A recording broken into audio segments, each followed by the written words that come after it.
बिस्मिल्लाहिर्रहमानिर्रहीम। अस्सलाम वालेकुम students, my name is Abdurrahman and I am your biology teacher. आज इस सेशन में हम स्टार्ट करने जा रहे हैं chapter number 8 fungi, also known as the kingdom of recyclers. Okay, normally ये समझा जाता है कि बैक्टीरिया सबसे अच्छे डिकम्पोजर्स हैं, बट आपको ये बात मैं यहाँ पे बता दूँ, fungi are better decomposers than bacteria. Okay, वो किस तरह से, ये इंशाल्लाह ताला इस चैप्टर में हम देखेंगे। तो स्टार्ट करते हैं हम इंट्रोडक्शन के साथ कि फंजाई का टेक्सोनोमिक स्टेटस क्या है, फंजाई की टाइप्स क्या क्या हैं और कौन कौन से ग्रुप्स में उसको डिवाइड किया जाता है। Alright, so let's go to the board.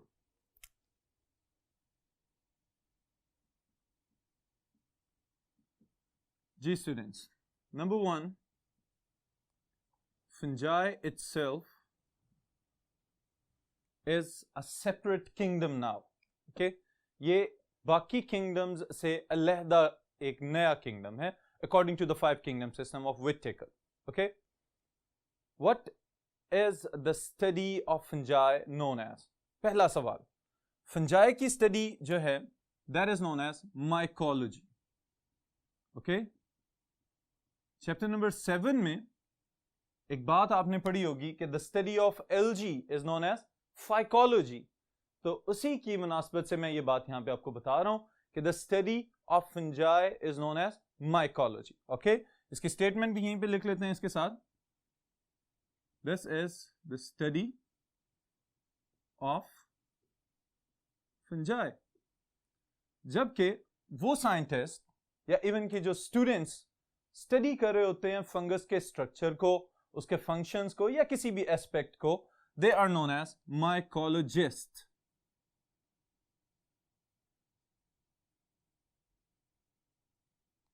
Scientists who study fungi, they are known as mycologists. Okay students, तो ये तो हो गया एक ब्रीफ सा इसका तारुफ कि फंजाई itself जो है ये एक डिफरेंट किंगडम स्टेटस तक जा चुका है और इसकी स्टडी को खसूसी तौर पे माइकोलॉजी कहा जाता है। ओके, फिर जो नेक्स्ट बात मैं आपको बताना चाहता हूं वो ये है कि ऑलमोस्ट 100,000 स्पीशीज अभी तक डिस्कवर हो चुकी हुई हैं ऑफ फंजाई। ओके, लेकिन साइंटिस्ट का ये ख्याल है कि ये कोई खत्म नहीं होगी इनकी मजीद डिस्कवरीज। अभी बहुत सारी फंगस की स्पीशीज ऐसी हैं जिनको डिस्कवर करना बाकी है या जहां तक अभी इंसान नहीं पहुंच सका हुआ। ओके, बट जितनी भी स्पीशीज अभी तक डिस्कवर हुई हैं इनको भी फर्दर कैटेगराइज कर दिया जाता है कुछ जनरल ग्रुप्स के अंदर। Okay, number 1, they are pathogens. Now what are pathogens? कोई भी ऐसा जानदार जो बीमारी फैलाने की सलाहियत रखता हो, that is known as pathogen. Okay students, for example bacteria germs के नाम से उनको आप जानते हैं, वायरसेस जरासीम में शामिल करते हैं इनको भी। तो नॉर्मली फंजाई के अंदर भी बहुत सारी ऐसी स्पीशीज हैं जो लिविंग ऑर्गेनिजम्स में, एनिमल्स के अंदर, प्लांट्स के अंदर और डिफरेंट किस्म के लिविंग ऑर्गेनिजम्स में बीमारियां फैला सकते हैं। So they are known as pathogens. Okay, for example rust disease causing fungus and smut disease causing fungus. Okay, अब ये दो बीमारियां हैं अलहदा अलहदा से, इनको मैं बताता हूं आपको। Number 1 is rust. Okay, rusting से निकलने वाला ये लफ्ज, इसका मतलब क्या है? जंग आलूद कर देना। ओके, इसकी अपीयरेंस, चूंकि जब ये बीमारी कॉज करता है, स्पेशली वीट की अगर हम बात करें बतौर एग्रीकल्चरल कंट्री के सिटीजन होने के, तो rusting of the wheat plant takes place in this kind of disease. Okay, orange या ब्रिक रेड कलर के आपको अपीयरेंस नजर आती है, स्पॉट्स नजर आते हैं leaves of the wheat plant के ऊपर। ओके, जो गंदम का पौधा है उसको जब हम ऑब्जर्व करते हैं तो ऑब्जर्व करते हुए हमें पता चलता है कि भाई ये अब प्योर ग्रीन नहीं है, बल्कि फंगस के अटैक की वजह से इसके ऊपर जंग नुमा स्पॉट्स नजर आ रहे हैं। That's why this is known as rust disease. Okay, और दूसरी तरफ smut, it is also known as loose smut. बाज़ औक़ात ऐसा होता है कि जब गंदम की फसलें पक के तैयार हो चुकी होती हैं तो उस वक्त कोई फंगल अटैक हो जाए, और उसके लिए जिम्मेदार कौन है? Moist and warm वेदर्स। ओके, इस तरह का मौसम के जब नमी भी हो और गर्मी भी थोड़ी सी ज्यादा हो जाए, तो उस सूरत में ये वाली फंगस जो स्मट कॉजिंग फंगस है बहुत ज्यादा रिप्रोड्यूस कर जाती है, और विंड्स के थ्रू इनके स्पोर्स दूर दूर तक चले जाते हैं, और जो गंदम के सिट्टे हैं वो आपको काले होते हुए नजर आएंगे। तो दैट इज द सिम्टम कि इसको लूज स्मट का अटैक हो चुका हुआ है। ओके स्टूडेंट्स, सो ये दोनों डिजीजेस स्टेपल क्रॉप्स को तबाह कर रही हैं, तो इस वजह से बहुत ज्यादा डिजास्टरस हैं, बहुत ज्यादा नुकसान पहुंचाने वाली हैं। मैं साथ यहां पे नोट कर रहा हूं आपके लिए, rust it can be caused in wheat, गंदम के अंदर, and smut it can also be observed in corn, मकई के पौधे के अंदर भी इसको देखा जा सकता है। Number 2 are the edible fungi, also known as delicacies.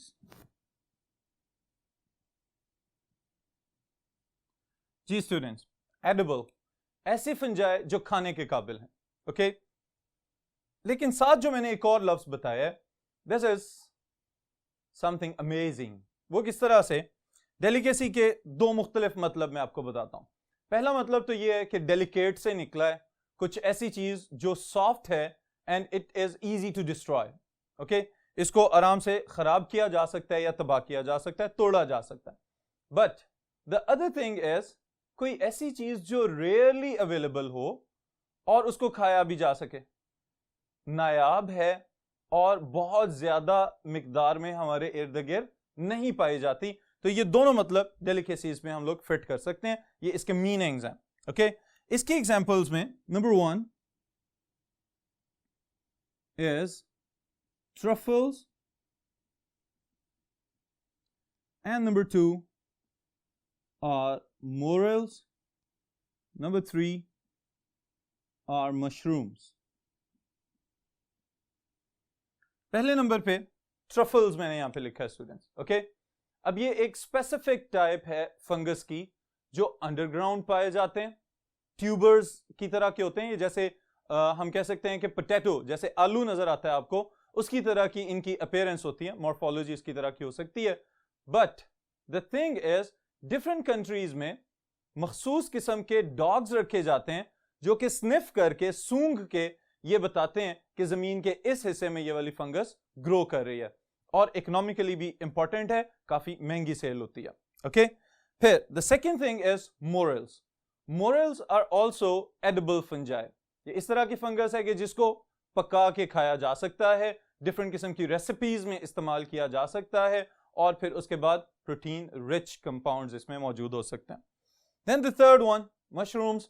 इस टर्म से आप लोग फेमिलियर हैं जरूर, क्योंकि आजकल बहुत सारे फास्ट फूड की डिफरेंट टाइप्स में मशरूम्स को ऐड किया जा रहा है as a source of nutrition. Okay, तो these are only the edible mushrooms. बहुत ज्यादा कुछ टाइप्स इनकी ऐसी भी हैं कि जो डेंजरस हो सकती हैं, पॉइजनस हो सकती हैं, but these are the edible types of the fungi. Then we will talk about the medically important species.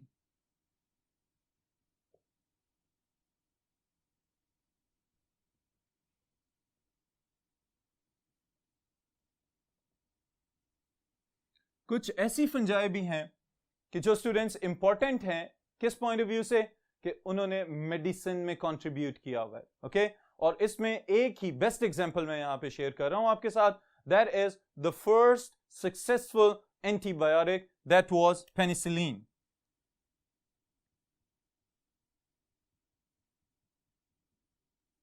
Penicillin वो एंटीबायोटिक है जो कि फंगल एक्सट्रैक्ट से बनाई गई थी, and the name of the fungus was Penicillium notatum.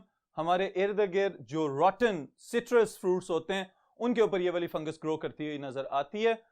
Citrus fruits यानी ये माल्टे वगैरह और इनकी मुख्तलिफ इकसाम जो हैं, उनकी सरफेस के ऊपर आपको इनकी कॉलोनीज ग्रो करती हुई नजर आएंगी। वहां से इसको एक्सट्रैक्ट किया गया और एंटीबायोटिक में कन्वर्ट कर दिया गया, और आज तक इस्तेमाल हो रही है।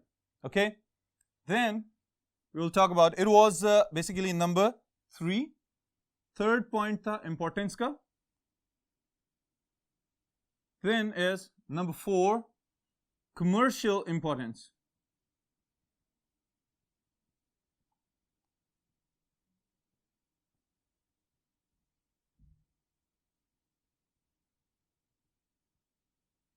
कुछ टाइप्स ऐसी भी हैं कि जो कमर्शियली बहुत ज्यादा इंपॉर्टेंट है, जिसमें सर फहरिस्त कौन है?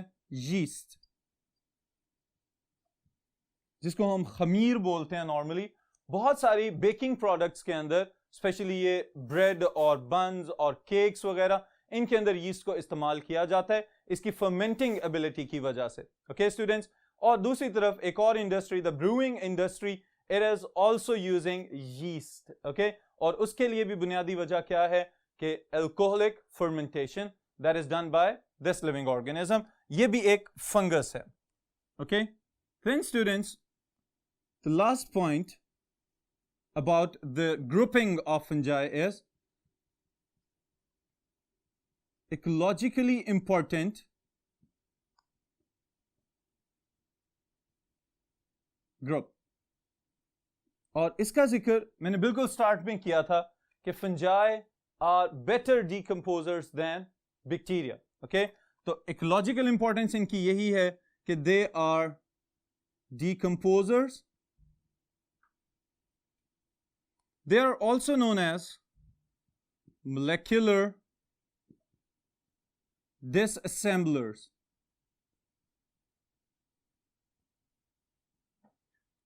अब इस लफ्ज का क्या मतलब है? फंजाई आर डीकम्पोजर्स, तो बड़े बड़े पार्टिकल्स को उनके मॉलिक्यूलर साइज में कन्वर्ट कर देते हैं ताकि दूसरे लिविंग ऑर्गेनिजम्स उनसे इस्तेफादा हासिल कर सकें। फॉर एग्जाम्पल, प्रोटीन्स को या किसी भी और बड़े ऑर्गेनिक मॉलिक्यूल को तोड़ दिया जाता है into carbon dioxide, into nitrates and even water। Okay students, so ये कुछ grouping है, basic grouping है of the fungi कि they are not just decomposers, बल्कि उनमें से कुछ commercially important भी हैं, कुछ medically important भी हैं, और बहुत सारे ऐसे हैं कि जिनको हम खा भी सकते हैं। Next,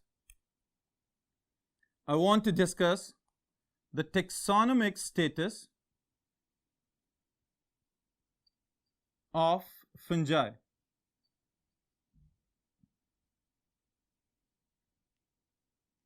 Taxonomic status of fungi से क्या मुराद है कि the fungus stands at which position in all other kingdoms of the living organisms। यहां पे मैं एक नई बात आपको बताना चाह रहा हूं students, and that is what previously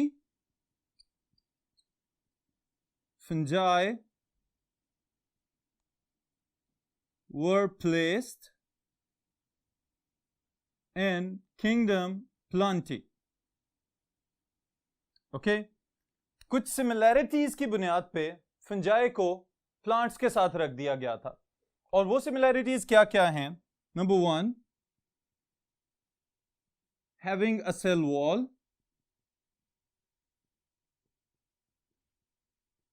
और साथ ही साथ मैं ये क्लियर करता चलूं कि सेल वॉल का मौजूद होना तो सिमिलैरिटी है, but the cell wall in fungi is made up of chitin, while in the plants the cell wall is made up of cellulose। Okay, फिर दूसरी जो सिमिलैरिटी थी,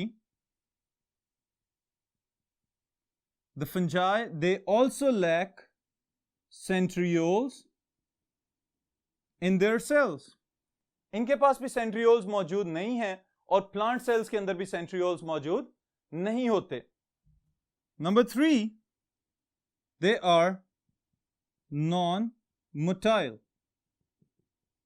फंजाई एक जगह से दूसरी जगह हरकत करके नहीं जा सकते।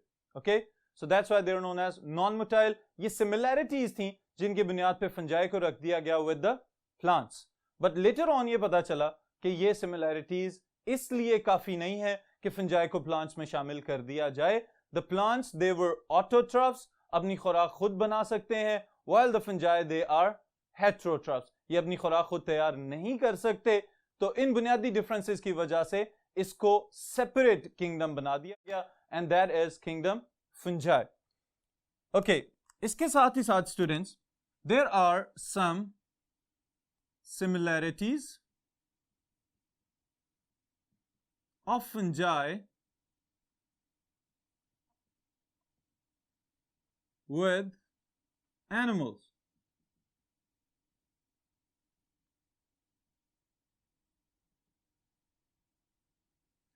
कुछ प्रॉपर्टीज को जब स्टडी किया गया तो पता चला कि कुछ ऐसी मुश्तरक खसूसियात हैं जो फंजाई शेयर कर रहा है with the animal cells. Okay, ये क्या क्या है? Number 1, they are heterotroph. Animals भी हेटेरोट्रॉफिक और फंजाई भी heterotrophic. Then their cell wall contain chitin. अब chitin क्या चीज है? It is a polysaccharide carbohydrate. लेकिन इसके बाद सवाल ये पैदा होता है कि ये एनिमल्स के साथ सिमिलैरिटी किस तरह से बन गई. तो इसका एक बहुत आसान सा जवाब है कि the chitin is also found,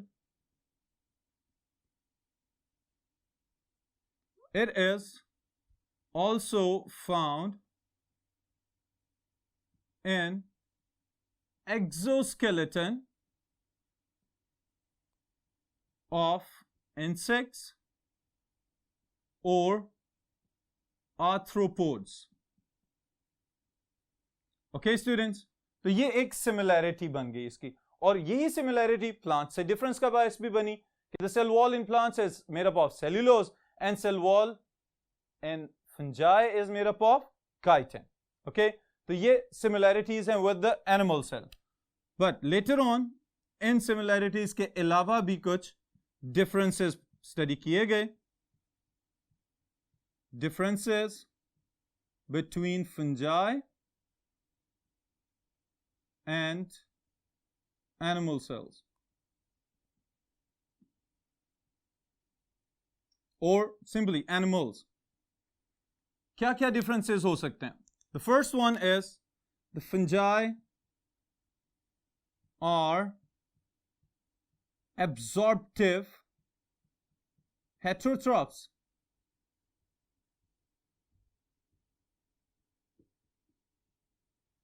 Fungi extracellular digestion के जरिए बड़े पार्टिकल्स को पहले छोटे पार्टिकल्स में कन्वर्ट करते हैं और फिर उसके बाद सेल्स के अंदर एब्जॉर्ब कर लेते हैं, जज़ब कर लेते हैं अपने सेल्स के अंदर, और इस तरह से इनकी खुराक की जरूरियात पूरी की जाती हैं. Well on the other side animals, अगर हम किसी भी ग्रुप ऑफ एनिमल्स को स्टडी करें तो they are known as ingestive heterotrophs. Okay, निगल के खाते हैं वो, बेशक कार्निवोर्स हैं, ओमनिवोर्स हैं या फिर हर्बीवोर्स हैं. एनिमल्स आर इंजेस्टिव हेटेरोट्रॉफ्स, निगल के खा जाने वाले, और फंजाई जज़ब करके खा जाने वाले. Then there was another difference, the presence of cell wall in the fungi. Okay, cell wall is present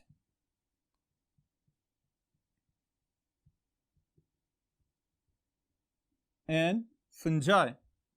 Then the third one, centrioles are absent in fungi.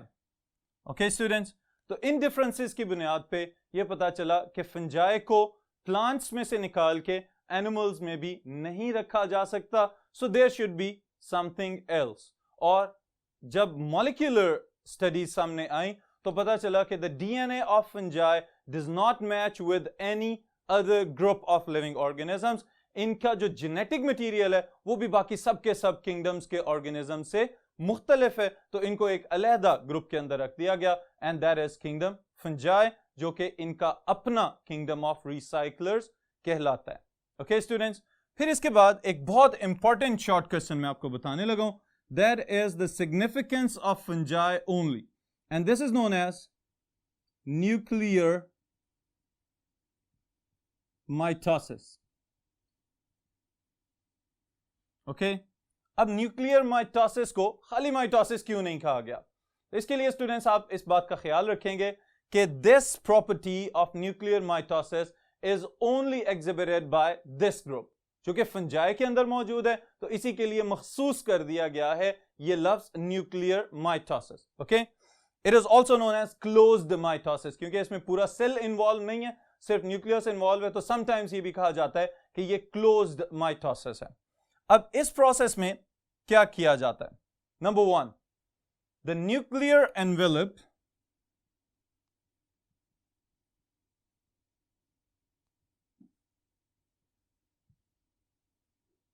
does not break. Nuclear envelope टूटता ही नहीं है, जबकि on the other side जब normal cell में या animal cells की अगर हम बात करें, माइटोसिस होती है, तो सबसे पहला काम दैट इज कैरियोकाइनेसिस. कैरियोकाइनेसिस का मतलब न्यूक्लियस का तकसीम हो जाना. और जब न्यूक्लियस की तकसीम का आगाज होता है तो सबसे पहले न्यूक्लियस की मेम्ब्रेन टूटती है और न्यूक्लियर कंटेंट्स जितने भी हैं वो साइटोप्लाज्म में डिसॉल्व हो जाते हैं. ओके, सस्पेंडेड फॉर्म में रहते हैं जब तक वो सारा प्रोसेस, ये सारी चेंजेस नहीं कंप्लीट होती. लेकिन यहां पे क्या है, न्यूक्लियर एनवेलप टूट ही नहीं रहा. इसका मतलब यह है कि न्यूक्लियस के अंदर ही होना है जो भी होना है. Okay, then number 2, centrosomes are involved in formation of spindles. और स्पिंडल्स कहां पे बन रही हैं? Inside the nucleus.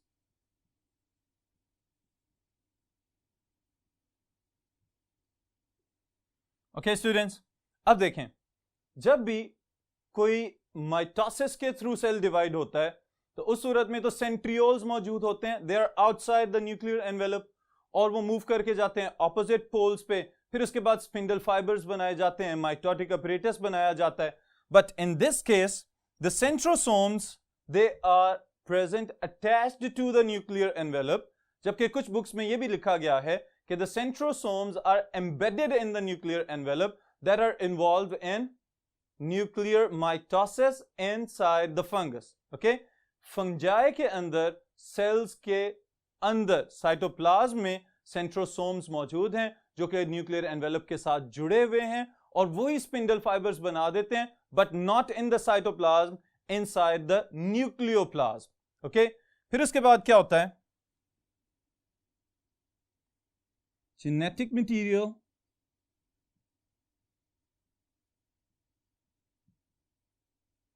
or chromosomes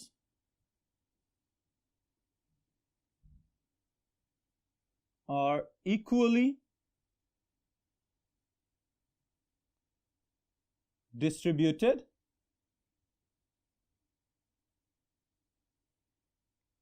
ये वाला प्रोसेस सेम है as compare to the normal mitosis, कि जो क्रोमोसोम्स हैं जैसे ही वो इक्वली डिस्ट्रीब्यूट होंगे, one group of chromosomes will move to the opposite pole and the other one will move to its respective pole. अलग-अलग sides पे जाके और क्रोमोसोम्स जो हैं वो रुक जाएंगे.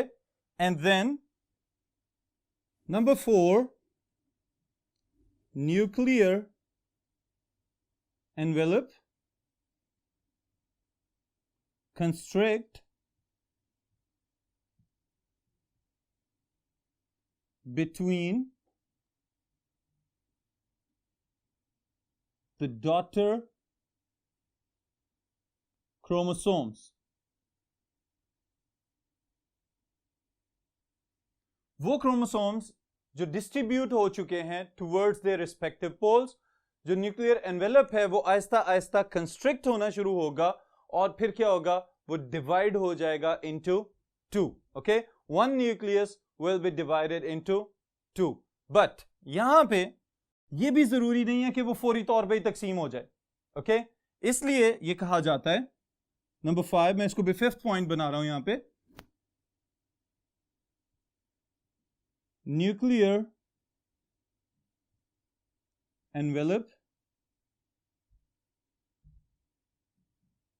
dismantles later on in some fungi. कुछ फंजाई के अंदर जो न्यूक्लियर एनवेलप है वो बाद में स्प्लिट अप होगा. इसका मतलब यह है कि कुछ फंजाई में हो सकता है स्प्लिट अप ना हो, वो न्यूक्लियस तकसीम ही ना हो, और वो सेल्स जिनके अंदर न्यूक्लियस डिवाइड हो जाता है इनटू टू डिफरेंट न्यूक्लियाई, उनको हम बोलते हैं डाइकैरियोटिक सेल्स. ओके, ऐसे सेल्स जिनमें दो न्यूक्लियाई मौजूद हैं, they are known as dikaryotic cells. फिर समटाइम्स कुछ ऐसी भी स्पीशीज देखी गई हैं फंजाई की कि जिनके अंदर क्रॉस वॉल्स या सेप्टा मौजूद नहीं है, तो उस सूरत में बहुत सारे न्यूक्लियाई डिवाइड होते चले जाएंगे और एक बड़े हाइफे के अंदर जब बहुत सारे न्यूक्लियाई नजर आते हैं तो उस कंडीशन को हम कहते हैं मल्टी न्यूक्लिएट कंडीशन और सिनोसिटिक कंडीशन.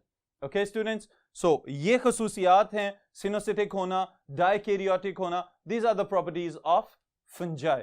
ओके, आज के इस लेक्चर में हमने फंजाई के डिफरेंट ग्रुप्स स्टडी किए हैं. फिर उसके बाद दूसरे नंबर पे हमने इनका टेक्सोनोमिक स्टेटस देखा है कि प्लांट्स के साथ कुछ सिमिलैरिटीज, कुछ डिफरेंसेस.